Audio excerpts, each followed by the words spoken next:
L'allocution présidentielle de ce dimanche 14 juin nourrissait parmi les plus naïfs quelques espoirs.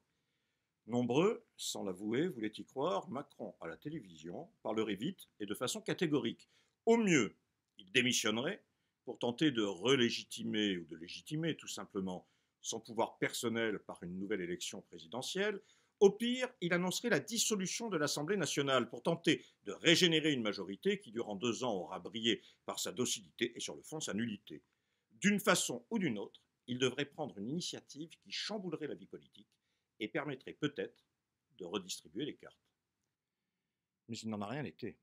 Dès les premières minutes, le président de la République déjouait les pronostics qui couraient dans les rédactions parisiennes sur la base d'informations sciemment distillées. Les illusions, témoignages d'incompréhension majeure, s'envolaient. La démission aurait exigé une qualité personnelle, le courage, encore dénommé panache, qui aujourd'hui fait défaut. Elle aurait exigé la capacité et la volonté d'engager dans le pays un véritable débat sur les questions essentielles, économiques et sociales notamment, qui sont traitées depuis 2 ans, mais prudemment évacuées de toute discussion. Il eût été par exemple nécessaire, pour esquisser le monde de demain, puisque l'exercice est à la mode, d'aborder le rejet que suscite le monde d'aujourd'hui, dont les valeurs sont précisément incarnées par Emmanuel Macron et sa cour.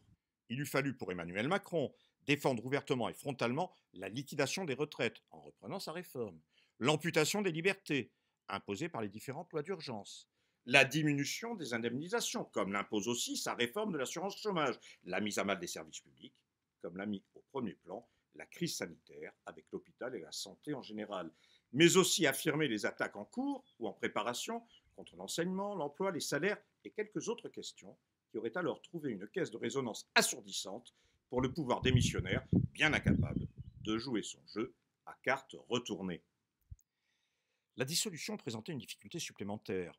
Le personnel politique sur lequel s'appuie la Macronie est déjà épuisé. Que reste-t-il? Les Valls, les Guedj, les Cohn-Bendit, pourquoi pas les Goupil? Un peu rance et marqué pour faire office de renouvellement et soulever l'enthousiasme. Alors, les commentateurs officiels sur les plateaux de télévision, dans les studios de radio ou encore dans les salles de rédaction des journaux sont assez timides sur le fond. Ils se veulent impertinents pour souligner que le président n'a eu de cesse de s'auto-congratuler tout en adressant ses félicitations aux Français pour leur discipline, leur obéissance, leur soumission durant la période de confinement. Mais ils évitent l'essentiel, que le président, lui, n'a pas évacué. D'abord, Macron remet dans les mains des partenaires sociaux, encore dénommés corps intermédiaires, la mise en pratique de sa politique pour les 2 ans qui viennent. Il s'agit donc d'intégrer officiellement les organisations syndicales, qui ont déjà un fil à la patte avec leur appartenance à la Confédération européenne des syndicats, organe de l'Union européenne pour la politique sociale, au nom de la responsabilité à combattre les effets de la crise sanitaire. Il faudra travailler plus et toucher moins, eh bien c'est aux syndicats de faire passer la pilule. Aussi n'y a-t-il rien de plus urgent que d'exiger par exemple la sortie des organisations syndicales du Ségur de la santé, dont l'objectif est en réalité de faire prendre en charge par les syndicats hospitaliers la pénurie organisée et la destruction de notre système de santé. Les restaurants, les cinémas, les bars, etc. pourront reprendre leur activité, certes avec des conditions restreintes apparentes, mais les rassemblements, les manifestations dont on apprend de la bouche présidentielle qu'ils constituent le principal vecteur de propagation du virus, voilà que nous serions responsables du Covid, seront strictement encadrés. On imagine la suite.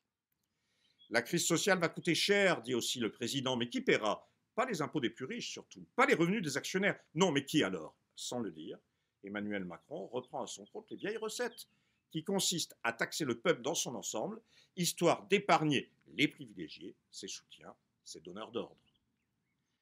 La question européenne que le président évoque pour parler de souveraineté européenne, justement là où n'existe ni peuple ni nation, cette question, si elle n'était risible dans la bouche macronienne, tellement elle est absurde, donne une indication précise concernant le paiement de la dette.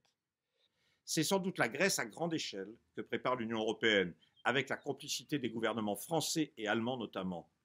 Comment d'ailleurs peut-il en être autrement lorsqu'on refuse la seule souveraineté qui vaille, la souveraineté nationale sous tous ses aspects, dont la souveraineté monétaire, qui permettrait de battre monnaie pour réindustrialiser, embaucher, définir nos priorités, les assumer, et puis décider quoi et qui rembourser. Pour conclure, les formules concernant la police méritent tout notre intérêt.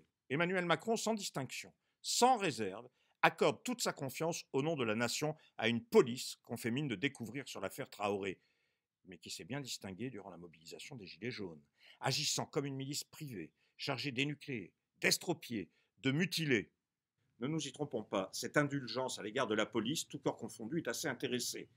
Il s'agit de donner des gages à ceux que le pouvoir peut demain appeler à l'action contre les mobilisations sociales, contre le peuple français.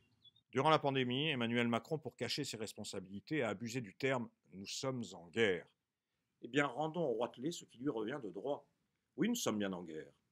La guerre sociale que le président de la République, tout sourire, a redéclarée dimanche 14 juin au peuple français.